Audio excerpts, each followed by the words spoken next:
Storytime. Disenchanted. John lived in a small town called Woodland Hills, nestled in the foothills of the Rocky Mountains. He had grown up in this picturesque town and had always dreamed of exploring the vast landscapes that surrounded it.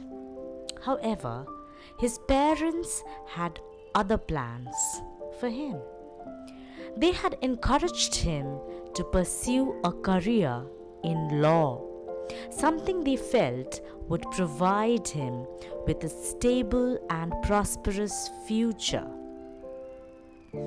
Despite his own reservations, John followed his parents' advice and attended law school at the University of Colorado in Denver.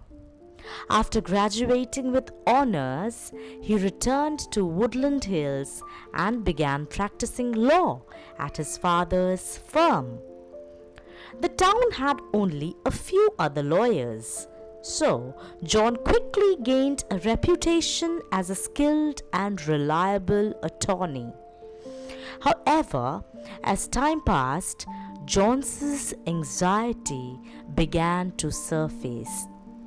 He found himself constantly worrying about whether he was doing enough to please his clients and colleagues.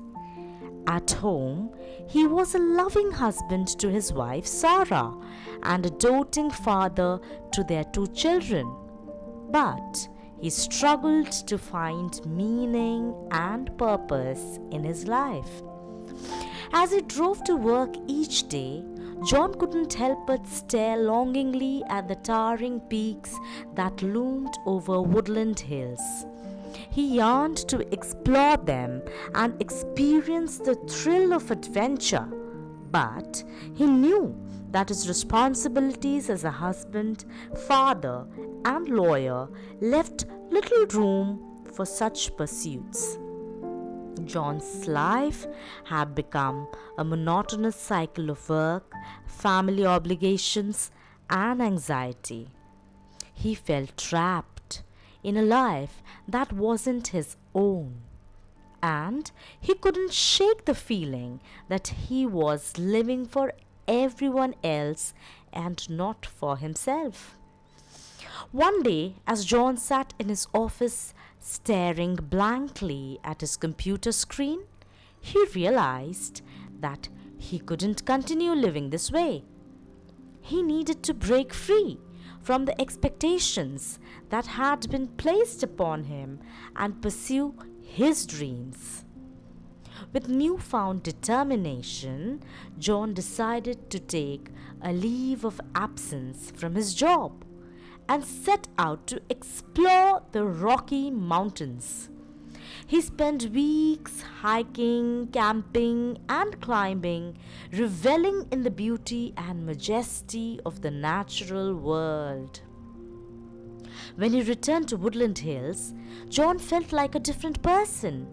He had rediscovered his sense of purpose and realized that he could live a fulfilling life without sacrificing his passions and dreams.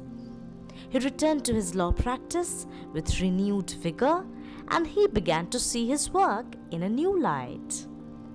Although John's life still had its challenges, he was no longer held captive by anxiety and the expectations of others. He had found a way to live for himself, and he was determined to make the most of every moment.